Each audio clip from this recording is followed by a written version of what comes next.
बच्चों आओ मेरे पास, मैं तुम्हारे सारे दुख दूर कर दूंगा। बच्चों आओ, मैं तुम्हारे सारे कष्ट हर लूँगा, तुम्हें नौकरी दूंगा, तुम्हें तुम्हारे रोग ठीक कर दूंगा। जय गुरुदेव, जय माँ गायत्री, सभी को मेरा प्रणाम। आज हम एक विषय पर बात करेंगे जो इस समय काफ़ी चर्चा में है, जो हमने सुना है हाथरस कांड के बारे में। देखिए, सबसे पहले तो मैं उनके बारे में ज़्यादा जानती नहीं हूँ क्योंकि वो सोशल मीडिया पे इतने ज़्यादा नहीं हैं। अभी जब ये कांड हुआ है तभी हम लोगों ने जाना है कि कोई हाथरस में बाबा हैं जिनका नाम नारायण सरकार हरि है। इसके अलावा उनके बारे में कुछ भी नहीं जानते थे, तो इसलिए उनके बारे में कोई टिक्का टिप्पणी मैं नहीं करूँगी यहाँ पर कुछ बातों पर हम ध्यान देंगे, कुछ महत्वपूर्ण बिंदुओं पर हम सोचेंगे कि हम कहाँ पे गलती करते हैं और कहाँ पे हम सही करते हैं। सबसे पहली चीज़, मैंने उनकी कुछ वीडियोस देखी थी जिसमें कुछ महिलाएं तो ऐसी हैं जो कह रही हैं कि हमारा सौभाग्य नहीं था जो हम उसमें पहुंच नहीं पाए। अगर हम भी पहुंच पाते तो हम भी अगर भगवान के पास चले जाते तो इससे बड़ा सौभाग्य हमारा नहीं होता। इसको अंधविश्वास कहते हैं। उन परिजनों से पूछिए, कुछ ऐसे छोटे छोटे बच्चे हैं जिनकी माँ उस में जा चुकी हैं, उन बच्चों से पूछिए कि उनको कैसा महसूस हो रहा है। कुछ ऐसे भी हैं जिनकी पत्नी गुजर चुकी, किसी के पति जा चुके, किसी के माता पिता चले गए हैं, किसी का पुत्र चला गया, किसी की पुत्री चली गई है। ऐसे तमाम चीज़ें हैं। ये अंधविश्वास है कि किसी दुर्घटना में अगर हमारी मृत्यु हो रही थी हम उसको सौभाग्य समझ रहे हैं। विधि के विधान को बदला नहीं जा सकता, लेखनी को कोई टाल नहीं सकता। जो लिखा है, जो ईश्वर की मर्जी है, उसको हम नहीं टाल सकते, और जो ईश्वर चाहता है उसको भी हम रोक नहीं सकते। ये एक अलग बात है। परंतु इस तरह का अंधविश्वास कि अगर हम भी उसमें आते तो हम भी अपना बलिदान दे देते या हमारे साथ ऐसा कुछ हो जाता तो कितनी सौभाग्य की बात है। ये बात आप उनसे पूछिए जिन्होंने अपने परिजनों को खोया है। तो ये अंधविश्वास है, इसको श्रद्धा नहीं बोलते, इसको अंधविश्वास बोलते हैं। दूसरी चीज़ है, बहुत सारे पहलू मैंने देखे, मैंने जितना भी अध्ययन किया, जितना भी मैंने पढ़ा, इसीलिए मैंने इतना लेट वीडियो बनाया क्योंकि मैं जानना चाहती थी आखिर इसका मेन मुद्दा क्या है, मेन रहस्य क्या है, क्या होता है यहाँ पर। तो उसमें कुछ लड़कियों ने बताया कि वो गोपियाँ बनकर नृत्य करती हैं, रासलीला करती हैं और गोपियाँ बनकर इस प्रभु को, जो नारायण साकार हैं, उनको प्रसन्न करती हैं। दूसरी चीज़ है कि नारायण साकार परमात्मा हैं और ब्रह्मा विष्णु महेश ये तीनों उनके अंश हैं, उनसे जन्म हुआ है उनका। चौथा है कि जो स्त्रियां हैं उन्होंने यहाँ तक कहा है कि जो नारायण साकार हरि हैं वो हमारी आत्मा के पति हैं। ये कैसी मिथ्या पाल रखी है आप लोगों ने? आपने क्या सोचकर इन बातों पर विश्वास किया? मुझे तो समझ में नहीं आ रहा है कि पढ़े लिखे आज के समय में हर जाति, हर वर्ग, हर धर्म के लोग अपनी शिक्षा को पूर्ण कर रहे हैं और कोई भी अशिक्षित नहीं रहना चाहता। तो इतने एजुकेशन के ज़माने में भी आज हम ऐसी बातों को सोचते हैं। देखिए, अंधविश्वास और चमत्कार दो पहलू हैं और दोनों एक साथ कभी भी नहीं हो सकता। यानी जहाँ अंधविश्वास होगा वहाँ पर चमत्कार नहीं, और जहाँ चमत्कार होगा वहाँ अंधविश्वास नहीं होगा। इस बात पर हम बहुत अच्छे से चर्चा करेंगे। आइए पहले मैंने जो अभी आपको ये पॉइंट बताया है एक बार इस पे चर्चा करते हैं। पहली चीज़ कि परमात्मा के अंश हैं और नारायण साकार हरि ही परमात्मा है और ब्रह्मा विष्णु महेश ये सभी उनके ही अंश से निकले हैं। यानी ब्रह्मा विष्णु महेश ये नारायण साकार हरि के अंश हैं। कितनी बड़ी दुविधा और कितनी बड़ी अशिक्षा से गुजर रहे हैं हम। अरे, अगर हमें इस चीज़ों को जानना है तो हमें अध्ययन करना होगा, हमें पढ़ना होगा, हमें समझना होगा। कोई भी हमें आकर कुछ भी कह देगा हम उस चीज़ को मान लेंगे? पहली चीज़ कि परमात्मा का कोई साकार स्वरूप नहीं होता। जब भी परमात्मा का कोई अंश इस पृथ्वी पर आता है तब वह साकार रूप में आता है, अन्यथा परमात्मा निराकार है। परमात्मा का कोई स्वरूप नहीं होता, उनकी कोई रूपरेखा नहीं होती, उनकी कोई बनावट नहीं होती, उनका वर्णन कोई नहीं कर सकता। दूसरी चीज़ कि परमात्मा बनने के लिए आपके अंदर वह सारे गुण भी होने चाहिए। और खैर छोड़िए, इस विषय को हम नहीं बोलते हैं क्योंकि बहुत लोगों को हो सकता है बुरा लग जाएगा। तो परमात्मा को सबसे पहले समझिए कि परमात्मा कैसे होते हैं, परमात्मा कौन होते हैं और परमात्मा का अस्तित्व क्या है। इन चीज़ों को समझिए। तो मैं उन सभी से कहना चाहूँगी कि उनको आप एक संत मान सकते हैं, एक महापुरुष मान सकते हैं, गुरु मान सकते हैं, परमात्मा नहीं है।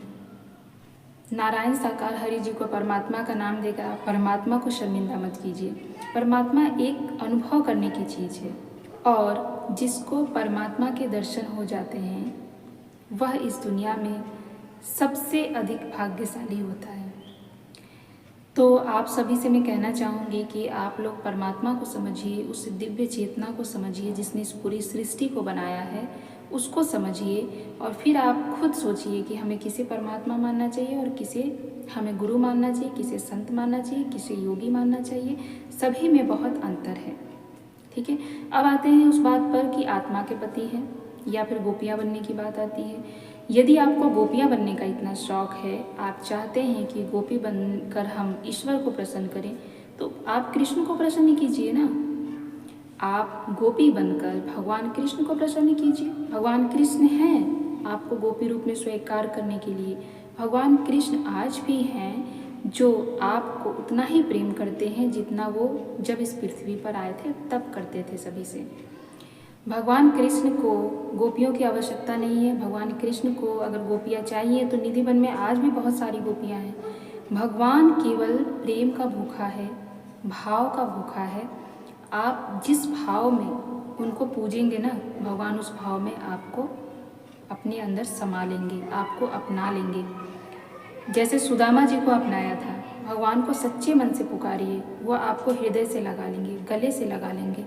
पर आप ये क्या कर रहे हैं? किसी गुरु को, किसी संत को आप रिझाने के लिए गोपियाँ बन रही हैं। आप गोपी बन के नृत्य कर रही हैं। कहाँ पे लिखा है, कहाँ पे ऐसा होता है कि आपको सत्संग करना है तो सच सवर के जाना है? आप समझते हैं इस बात को?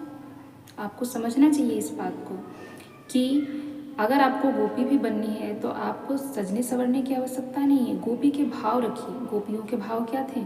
कृष्ण के प्रति समर्पण, कृष्ण के प्रति अथाह प्रेम, कृष्ण के प्रति अथाह स्नेह। ये है गोपियाँ। तो आप गोपियों की छवि को भी एक अलग स्वरूप दे रहे हैं। अब मैं उन लड़कियों से भी कहूँगी कि आपको अगर ईश्वर को प्रसन्न करना है ना तो वास्तविक ईश्वर के बारे में जानिए, समझिए। आजकल सभी पढ़े लिखे हैं तो सभी को जानने समझने का अधिकार है।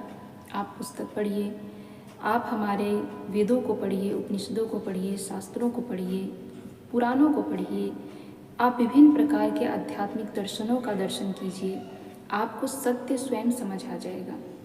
चलिए अब आते हैं उस बात पर कि नारायण साकार हरि हमारी आत्मा के पति हैं। हमारे तन के पति कोई और, मन के पति कोई और। आप एक बात बताइए, परमात्मा बंधन में कभी रहने वाला है? परमात्मा ना कभी बंधन में रहा है और ना वो किसी को बंधन में रखता है। परमात्मा से जब हम जुड़ जाते हैं तो ना हम अलग होते हैं ना परमात्मा अलग होते हैं, हम दोनों एक हो जाते हैं। पहली बात तो परमात्मा का कोई शरीर नहीं होता। परमात्मा सूक्ष्म रूप से एक चेतना है जो हमारे अंदर ही है। क्या नारायण साकार हरि आपके अंदर हैं? आपकी कुछ सूक्ष्म चेतना में वो समाहित हैं? उनका साकार शरीर स्वरूप है, इस बात को समझिए। और जिसका शरीर होता है वो आत्मा का पति नहीं हो सकता। ये कैसे भ्रमित और भ्रम में आप लोग पड़े हैं? इससे आप अपनी बुद्धि को थोड़ा बाहर निकालिए। आत्मा के पति क्या होते हैं? आत्मा स्वतंत्र है। आत्मा के साथ ना कोई रिश्तेदारी होती है, ना कोई रिश्ता होता है, ना उसका किसी के साथ कोई संबंध होता है। आत्मा स्वतंत्र है। जब तक इस शरीर में है तब तक उसके साथ रिश्ते नाते सारे चीज़ जुड़े हुए हैं और जैसे ही वो इस शरीर को छोड़ता है वो तो अपनी सांसों को, अपनी प्राणों को भी छोड़ देता है। आत्मा स्वतंत्र होकर निकल जाता है। आत्मा के साथ केवल बंधन होता है तो कर्मों का। कर्म के अलावा आत्मा के साथ कोई बंधन नहीं होता। कर्म के अलावा आत्मा किसी के साथ नहीं जुड़ा होता। कर्म के साथ वह तब तक जुड़ा रहता है जब तक कि उसे मोक्ष नहीं प्राप्त हो जाती, और मोक्ष उसे तब प्राप्त होती है जब वह परमात्मा के साथ जुड़ जाता है, परमात्मा के साथ मिल जाता है, परमात्मा को पा लेता है। तो इतनी बातों को आप पहले समझिए। ये कुछ महत्वपूर्ण बिंदु थे जिनको मैंने आप लोगों से साझा किया। किसी को भी मेरी बात से जरा सा भी कोई आहत पहुंचा हो तो उसके लिए मैं क्षमा प्रार्थी हूँ, पर यह बात सत्य है, इसको आप समझने का प्रयास कीजिए। मैं आप लोगों को अंधविश्वास से दूर हटाना चाहती हूँ। अब आते हैं अंधविश्वास और चमत्कार के बारे में। चमत्कार क्या है? चमत्कार हमारे अंदर ही समाहित है। जब हम अपनी अंदर छुपी हुई शक्तियों को जान लेते हैं, अपने सूक्ष्म शरीर को, कारण शरीर को, अपने कोषों को जान लेते हैं, तमाम जो हमारे अंदर शक्तियाँ भरी पड़ी हैं उनको जागृत कर लेते हैं, तो चमत्कार अपने आप होने लगता है। चमत्कार उसको कहते हैं जब मिट्टी में आपने एक बीज डाला और वो बीज कुछ समय के बाद एक स्वरूप धारण कर लेता, उसको चमत्कार कहते हैं।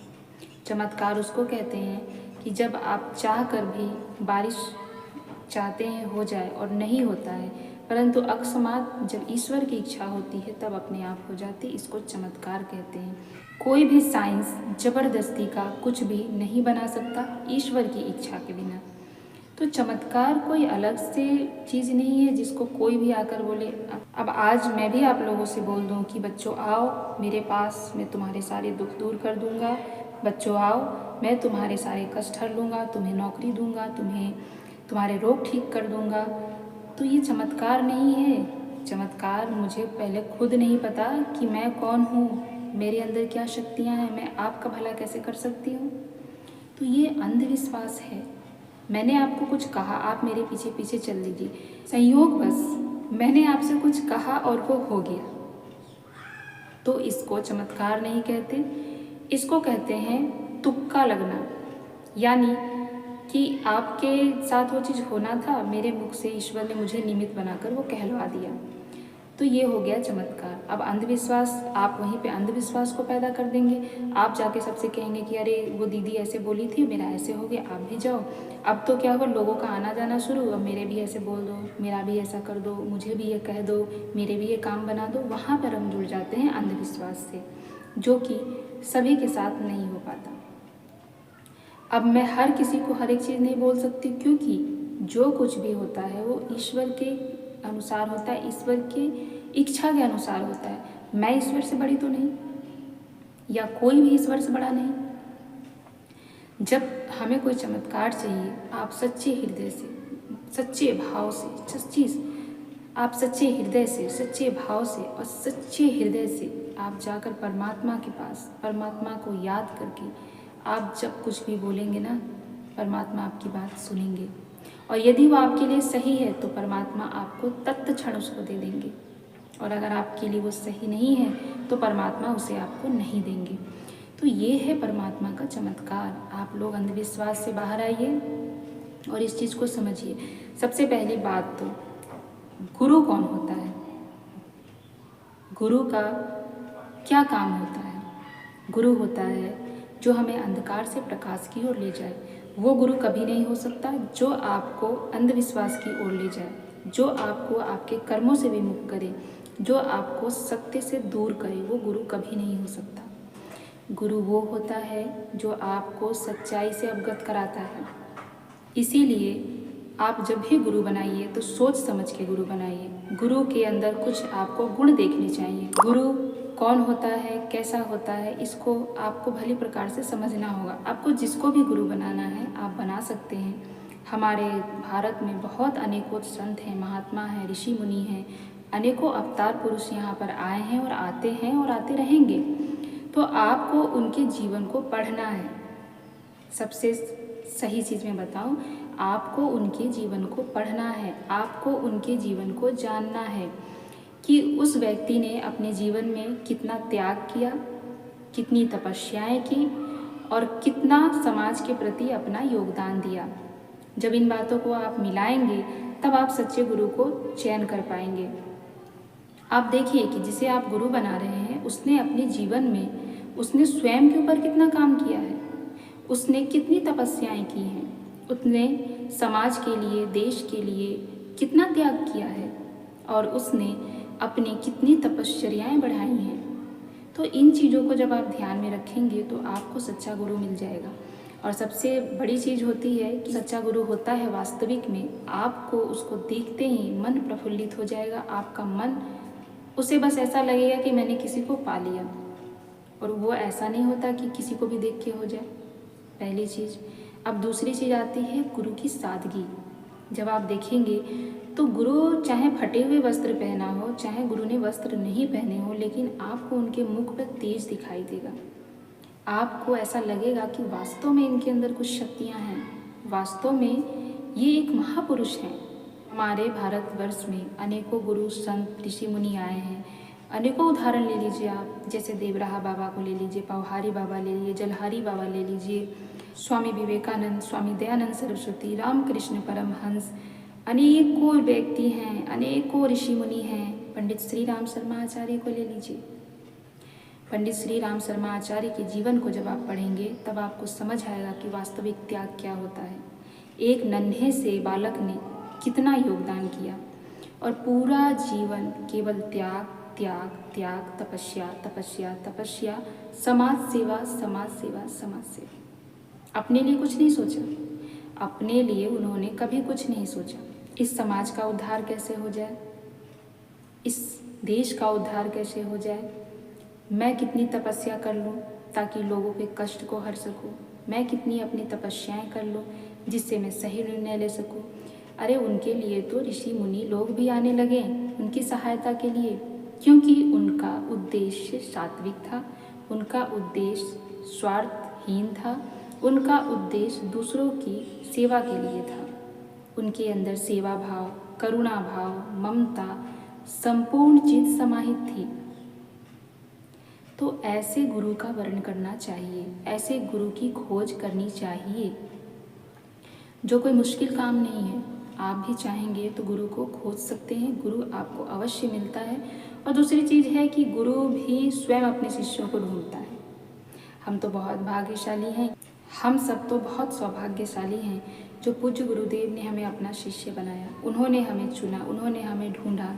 ऐसा गुरु कहाँ मिलेगा। गुरुदेव ने सदा हमें सिखाया है कि बच्चों अंधविश्वास से दूर रहो, और उन्होंने कभी नहीं कहा कि मेरी पूजा करो, मेरे पास आओ, मैं चमत्कार दिखाऊंगा। कभी भी उन्होंने ऐसा नहीं कहा।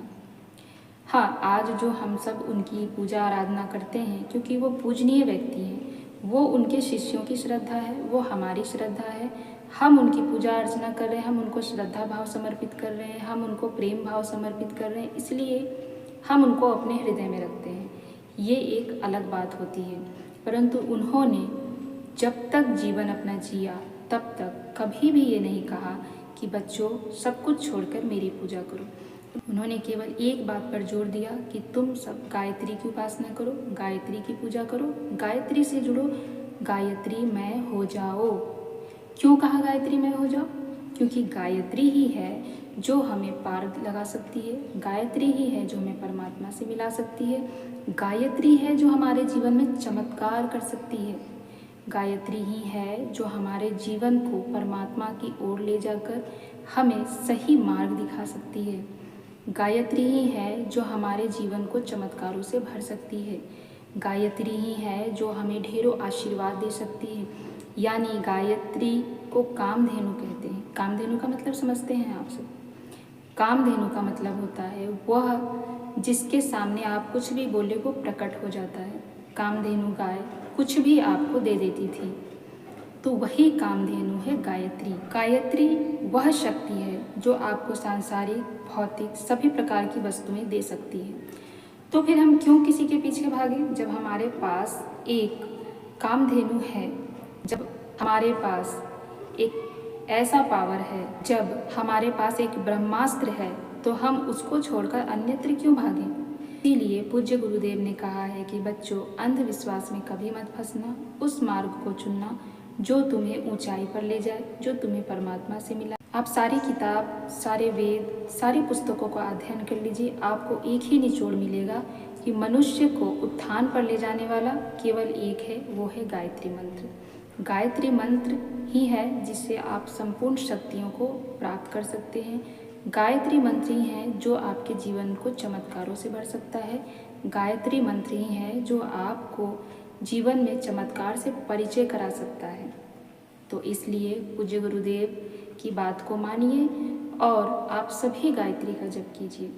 अब मैं उन लोगों से बोलूँगी जो अभी हाथरस में कांड हुआ है, ये बहुत दुखनीय है, बहुत ही दुख और पीड़ा वाली है, क्योंकि बहुत से परिजनों ने अपनों को खोया और उनकी पीड़ा उनसे बेहतर। अब कुछ लोग कहते हैं कि गायत्री सबके लिए नहीं है, ये बिल्कुल मिथ्या है।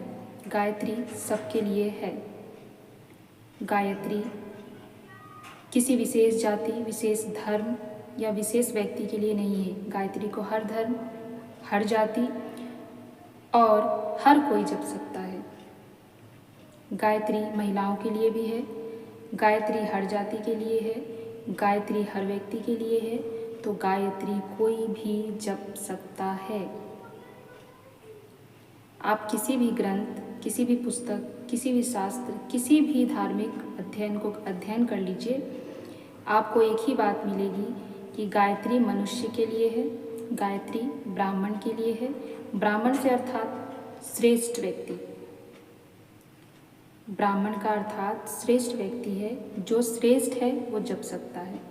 और हम में से श्रेष्ठ बनने की सभी की पात्रता हो सकती है और सभी का अधिकार है कि वो श्रेष्ठ बने।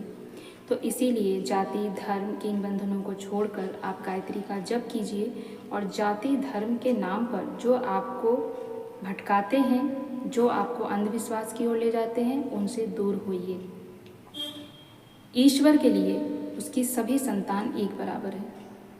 ईश्वर ने कभी किसी बच्चों में भेदभाव नहीं किया, ना उन्होंने धर्म के नाम पे भेदभाव किया, ना जाति के नाम पे भेदभाव किया, ना ही किसी वर्ग के नाम पे और ना ही महिला पुरुष के नाम पर कोई भेदभाव किया। तो आप लोग ये मत सोचिए कि हम इस जाति के हैं, हम इस धर्म के हैं, तो हमारा तो ये है, हमारा वो है, हम ये नहीं कर सकते, हम वो नहीं कर सकते। जो भी श्रेष्ठ कार्य है वो सभी के लिए है, श्रेष्ठ कार्य सभी कर सकते हैं। तो आइए एक संकल्प लेते हैं। आप सभी कोशिश कीजिए कि किसी भी प्रकार से गायत्री से जुड़ें।